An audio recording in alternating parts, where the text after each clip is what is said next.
A diferencia de lo que opina el resto de la mesa de análisis, la abogada Vanessa reconoce que López Obrador sí combatió la corrupción. Corre video.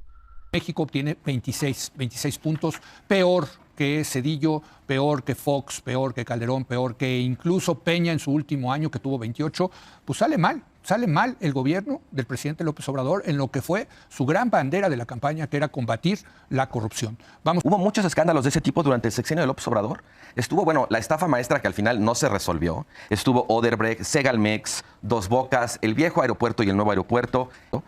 La verdad es que también los propios obradoristas, antes y ahora, siguen acusando la existencia de corrupción. Entonces, eso contradice su propio argumento de que ya acabaron con la corrupción. Vanessa, el presidente Peña deja en 28 este índice.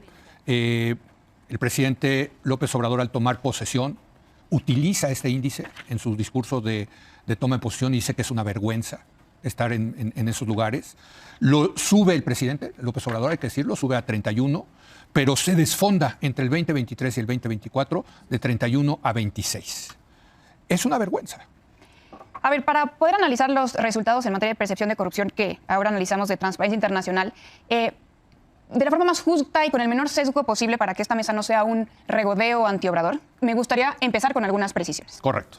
Primero, que no somos una anomalía. Lo que reconoce Transparencia Internacional es una tendencia internacional a que la mayoría de los países, 2 de cada 3, obtienen 50 o menos puntos de 100 en total que pueden ser obtenidos. Correcto. Es decir, que el 86% de la población mundial habita uno de estos países que tienen menos de 50 puntos. 2, las fuentes a las que acude Transparencia Internacional. Transparencia Internacional le pregunta a 13 fuentes de 12 instituciones que preguntan a empresarios y expertos anticorrupción cómo ven al país. Es decir, no se le pregunta a los ciudadanos de a pie que tienen acceso, digamos, a las autoridades a las que se les imputa mayor corrupción, como los estados, los municipios o cuerpos de seguridad como policía de proximidad. Tercero, que la corrupción es transversal a muchos niveles de gobierno, poderes y autoridades. Es una trampa señalar que esta mala calificación, esta mala posición de México en esta percepción de corrupción es únicamente imputable al gobierno Andrés Manuel López Obrador o Andrés Manuel López Obrador, porque lo que sabemos es que las mayores cantidades de actos de corrupción suceden a nivel municipal, con el agua, con el predial, y en los estados con impuesto vehicular, con registro civil, con actos de propiedad. Vaya, es mentira que todo suceda a nivel federal. Y por último, lo que también reconoce Transparencia Internacional es que buena parte de esta mala posición responde, como decía Carlos, a actos de impunidad, tales como Odebrecht, agronitrogenados, la estafa maestra, Segalmex, que tampoco son exclusivamente imputables al Ejecutivo Federal, sino a fiscalías y a poderes judiciales. Entonces, concluyo diciendo que, si bien creo que los esfuerzos de Andrés Manuel López Obrador no fueron suficientes para acabar con la corrupción en este país, por supuesto, que no se ha terminado, sí creo que una lectura razonable de estos índices de percepción de corrupción de Transparencia Internacional pueden ayudarnos a adjudicar mejor las responsabilidades y entender mejor los contextos. Creo que había una visión de parte del López Obradorismo de que la corrupción se debía al modelo neoliberal. El modelo neoliberal era intrínsecamente corrupto, Carlos.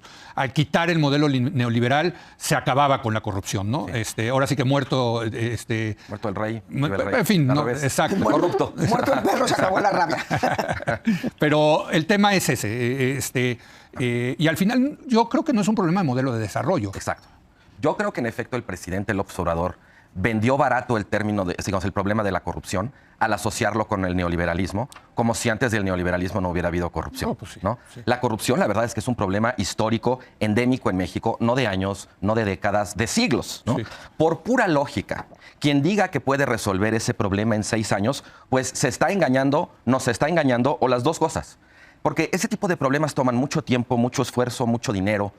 Tú no puedes resolver un problema si no empiezas primero por reconocerlo. Claro. Ahora, yo creo que ahí es un problema para Claudia Sheinbaum, es un problema para la Cuarta Transformación, Vanessa, porque hay que dar explicaciones y no está fácil dar las explicaciones, la verdad, ¿no? En un tema que, insisto, esta era la bandera principal de López Obrador. López Obrador utilizó este índice para decir qué vergüenza y que acabe peor que Peña. Es que sí.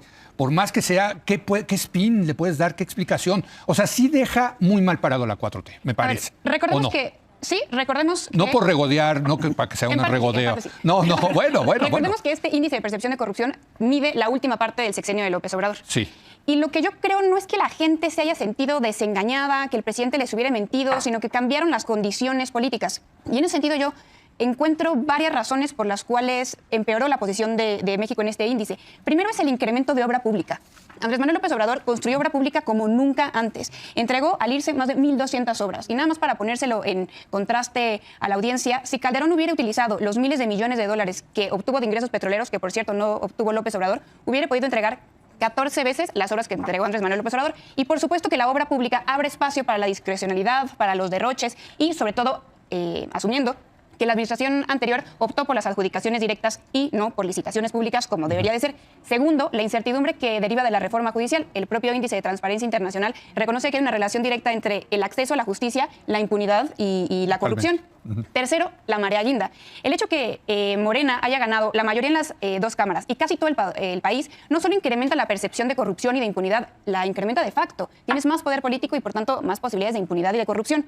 Cuarto, los tiempos electorales. Los pasados tiempos electorales llenaron la discusión pública de acusaciones de unos contra otros. Sí, no solamente es temporada de patos. No solamente acusaciones Todos ridículas. se acusaron de corruptos unos a otros. Así es, y no solo acusaciones ridículas de la relación de AMLO con el crimen organizado, sino estas autoacusaciones de Marco Cortés con la entrega de instituciones públicas y de notarías. Ya lo decía Carlos, la eliminación del INAI sin un claro sustituto y también la inclusión de indeseables a Morena. No solo Yunes, sino la impunidad en la que hoy viven actores que ya se encontraban en el pasado en el partido, como Ricardo Monreal. Entonces, pues tú lo dices bien, creo que es el punto de partida para Claudia Sheinbaum, habiendo dado esas explicaciones que creo que explican esa modificación hacia el final del sexenio del presidente Obrador. Se pasó lo contrario. Hubo un desmantelamiento institucional también a través del austericidio y esa medida pues se debilita el Estado de Derecho y se debilita la posibilidad de combatir la corrupción. Un minuto de conclusión, Vanessa. Decía Carlos que la respuesta de la presidenta en torno a este asunto es para desviar la atención. Quiero argumentar en contrario. Yo sostengo que Andrés Manuel López Obrador sí eliminó la parte más importante de corrupción en este país y era la que derivaba del presidente. En nuestros análisis en materia de corrupción solemos relacionarla con los derroches en materia de obra pública, pero no lo vemos en relación con los ingresos. Nada más, y es lo que dice la presidenta, en el último año de Andrés Manuel López Obrador se alcanzó una recaudación de 424,000 millones de pesos, exactamente la misma cantidad que tanto el sexenio de Peña como el sexenio de Calderón habían perdonado a los más ricos. Entonces, lo que sí hizo Andrés Manuel López Obrador es dejar de perdonar impuestos a los grandes contribuyentes, gracias a lo cual pudo recaudar tanto y hacer tanta obra pública. Entonces, ¿acaso se le fue Ricardo Salinas Pliego por culpa de la Corte? Pero bueno, esos números señalar que no se consideran en este análisis de percepción de corrupción. Esos datos matones que estaba dando sobre que él no le... Fíjate, es que te digo, por eso hay que ser objetivos. Él dijo en su campaña, López Obrador, que iba a cobrarle impuestos a los más ricos y nadie en la mesa lo dice. Eso es un combate a la corrupción porque el PRI y el PAN sí condonaban impuestos. Eso es un dato matón y a eso nadie lo puede discutir. También segundo, las excedentes de petroleros. México tuvo muchísimo dinero con Calderón y con Fox y hubiera creado muchísima más obra pública que López Obrador si lo hubiera puesto, te digo, en obra pública, pero nadie sabe qué pasó con ese dinero.